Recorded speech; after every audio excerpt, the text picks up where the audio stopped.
मैंने देखा कि मेरी पत्नी कमरे में नहीं थी तो दूसरे कमरे से उसकी अजीब आवाज़ें सुनाई दिए। वो आवाज़ ये इशारा कर रही थी कि इस वक्त मेरी पत्नी किसी और के में भी शेयर पर बैठे दूसरे कमरे के पास पहुंचा और दरवाज़ा खोलते ही मेरे पोस्ट गए। मेरी पत्नी तो ऐसी हालत में थी कि कोई भी पति किसी का मोहताज होना बहुत ही बड़ा दर्द है उस पर। मेरी पत्नी की हरकतें कुछ और भी शक में डाल रही थी। मैंने बड़ी बेहोशी से अपनी जान टांगों को देखा था जो चलने फिरने के काबिल नहीं थी। मुश्किल से मैंने शेयर को अपने बेड के पास किया और अपने हाथों से बेजान टांगों को बेड से नीचे किया और व्हीलचेयर पर बैठ गया। यह सब करने में ही मेरे पसीने छूट गए थे। मैं बुरी तरह से हाफ रहा था। रात के अंधेरे में सामने वाले कमरे से मेरी पत्नी की आने वाली आवाज़ें ने मेरे होश उड़ा दिए थे।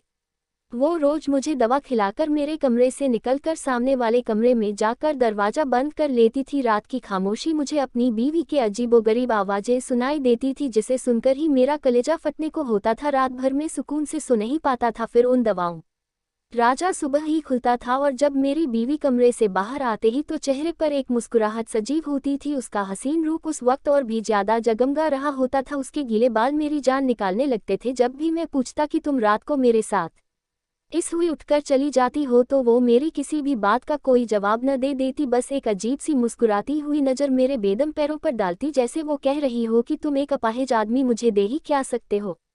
मुझे कुछ नहीं कहती थी और उसकी चुप्पी मुझे अंदर ही अंदर मार रहा था। पूरा दिन वो मेरा ख्याल रखती थी, मुझे खाना भी अपने हाथों से खिलाती थी। रात को खूबसूरत सी साड़ी पहनती और अच्छे से तैयार होकर दूसरे कमरे में जाकर दरवाज़ा बंद कर लेती थी। इधर रात भर जो तकलीफ वो मुझे देती थी मेरे लिए मेरी जान निकालने के लिए काफ़ी था। औरत का जूस सजना संवरना मतलब नहीं होता। एक बार मैंने खाना खाते हुए उसका हाथ पकड़ लिया और उसे कहने लगा, पंखुड़ी तो रात को मेरे पास न हो ही ना, मुझे कहीं छोड़कर तो नहीं जाऊंगी ना, मुझे तुम्हारी नींद नहीं आती है। तुम तो जानती हो कि मैं तुमसे इतनी मोहब्बत करता हूँ। मैं देखना बहुत जल्द मैं अपने पैरों पर खड़ा हो जाऊंगा, चलने फिरने भी लगूंगा। मेरी आंखें बीएमसी की आखिरी हद तक फैली थी। जो तस्लीम जो दर्द में रातों को रह रहा था वो मुझसे बर्दाश्त नहीं हो रहा था। मैं क्या कोई भी यह आदमी बर्दाश्त नहीं कर सकता था कि उसकी पत्नी सज संवर कर दूसरे कमरे में चली जाए और पति को अकेले कमरे में छोड़ जाए। उसने मेरे हाथ से अपना हाथ छुड़ाया, फिर खाना उठाकर मेरे पास चली गई। मैं वीर से चलता हुआ कमरे से बाहर निकल गया। वो किचन में मुझ खाने के बर्तन धो रही थी। मैं फिर उसके पीछे से आ गया। मैंने कहा, डॉक्टर मुझे उम्मीद दिला रहे हैं कि मैं जल्दी ही चंदेल गूंगा, मेरी टांगें फिर से ठीक हो जाएंगी, फिर हम दोनों दोबारा से अपनी जिंदगी। मेरी बात पर कहाँ स्टॉप लॉस चूर से पंखुड़ी में जमीन पर गिराया था।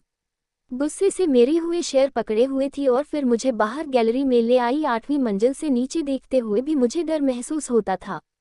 कहने लगी, तुम यूं ही मोहताज और अपाहिज ही अच्छे लगते हो, समझे? अगर तुमने अपनी ठीक होने की बात की तो यहाँ से नीचे फेंक दूंगी। भगवान करे कि तुम कभी ठीक न हो और हमेशा ऐसे ही रहो, बेबस मोहताज, दूसरों के सहारे हमेशा जिंदगी गुजार हो। वो गुस्से और कहर भरी नज़रों से देख रही थी। उसकी आंखों में इतनी नफरत भरी हुई थी कि एक पल के लिए तो मैं सहम गया था। 11वीं की दीवारें ज़्यादा ऊंची रही थी, वो मुझे आगे कर चुकी थी। नीचे का मंजर देख कर मेरी जान निकल गया था। उसकी आंखें उस समय न जाने किस जज्बे से लाल हो रही थी। वो गुस्से से लंबी लंबी सांसें भर रही थी। फिर मेरी व्हीलचेयर उसमें पीछे कर दी, मुझे मेरे कमरे में ले आए, उसे सहारा देकर मिटा दिया और दवा खिलाकर मेरे कमरे का दरवाज़ा पूरा खुलकर सामने वाले कमरे में चली गई और उसने शोर से उस दरवाजे को बंद कर दिया जिस कमरे में वो आजकल रहने लगी थी। उस कमरे का दरवाज़ा बाहर की तरफ खुलता था। जिस तरह की आवाज़ें उसकी कम्युनिस्ट आती थी वो सुनकर मैं मौत की तरफ जा रहा था। मुझे अपनी बेजान कामों पर अपना गुस्सा आने लगा था। मैंने बेबसी से अपनी टांगों पर मुक्के मारने शुरू कर दिए। अगर मैं ही होता तो झांसे में मार डालता उस आदमी को जिसके साथ मेरी पत्नी हंसकर बातें कर रही थी उस बंद कमरे में। और भी न जाने क्या क्या हो रहा था। जब एक आदमी और औरत कमरे में तन्हा होते हैं तो इसमें आगे का ख्याल सोचकर ही मेरी रूह कांप जाती थी, लेकिन मैं मजबूर था। एक बार मैंने ठान लिया कि मैं आज इस आदमी को छोड़ूंगा नहीं, इसीलिए बड़ी मुश्किल से मैंने हुए शेयर पर बैठा और साइड टेबल से पिस्तौल निकाली और कमरे से बाहर निकल गया। सामने संप्रेषणीय अभी भी हंसने और बातें करने की आवाज़ें आ रही थी। मैंने कमरे के दरवाजे की उसकी होम से झांक कर देखा तो शोर मंजर मेरी आंखों ने देखा। उसे देखकर मेरे होश उड़ गए थे। मैं कुछ से दरवाजा पीटना शुरू कर दिया और जैसे ही दरवाजा खोला सामने खड़े आदमी को देखकर मेरे हाथ में आधी हुई पिस्तौल गिर चुकी थी, क्योंकि सामने तुम मेरा ही वो मेरे होश उड़ाने वाला उसने मेरे सामने बैठी हुई थी और मुझे उलझी हुई नज़रों से देख रही थी। मैंने अपनी मौसी सिगरेट का लंबा कश लेकर धुआं उड़ाते हुए कहा, मिस पंखुड़ी में तरफ से कोई जोर जबरदस्ती नहीं है, आप अपने फैसले पर आज़ाद है। एक तरफ 20 लाख रुपए का चेक था और दूसरी तरफ मैरिज पेपर। मैंने अपनी गर्दन को छिपे एक लगाते हुए उस हसीन लड़की के चेहरे की बेबसी को देखा और मन ही मन मुस्कुराया था। उसकी नज़रें कभी 20 लाख रुपए के चेक पर जाकर पिक्चर जी कि इस वक्त उसे बहुत ज़्यादा ज़रूरत थी, तो कभी उन पेपर्स पर जिनसे साइन करके वो मेरी पत्नी बन जाती। और अगर हसीन हो और ऊपर से बेबस और मजबूर भी, उसकी बेबसी से खेलने मुझे और भी मज़ा आता था। इससे मैं इस कदर पंखुड़ी की बीएमसी से मजा उठा सकता था, उठा रहा था। उसकी आंखों में झिलमिलाते आंसू मेरे अंदर आकर कर बैठ गई। मेरे को बहुत ही सुकून पहुंच रहा था। उस लड़की के लिए शायद ये फैसला करना बहुत मुश्किल था। मैंने पंखुड़ी को दोहराए पर लाकर खड़ा कर दिया था। उसका बाप इस समय अस्पताल के आईसीयू में जिंदगी और मौत की जंग लड़ रहा था और अपने बाप की जिंदगी बचाने के लिए अपनी बड़ी बड़ी आंखों में आंसू लिए वो मेरे सामने में मजबूरन बैठी थी। उस वक्त उसकी गुलाबी गाल और बड़ी बड़ी आंखें मेरा चैन छुड़ा रहे थे। फिर उसने कांपते हाथों से उन पेपर्स पर साइन कर दिए। मेरे चेहरे पर भरपूर मुस्कुराहट छा गई थी। मैंने समझा कि मैंने फिर एक नाजुक सी कली को खरीद लिया है। उसे भी दिन अपने कमरे की शोभा बनाऊंगा और फिर किसी फालतू चीज की तरफ बाहर फेंक दूंगा। पानखुरी के साथ मेरी शादी पहली शादी थी। इससे पहले मैंने जितनी भी लड़कियों का इस्तेमाल किया था, बिना शादी के ही मैं अपनी जिंदगी में रंग भर रहा था।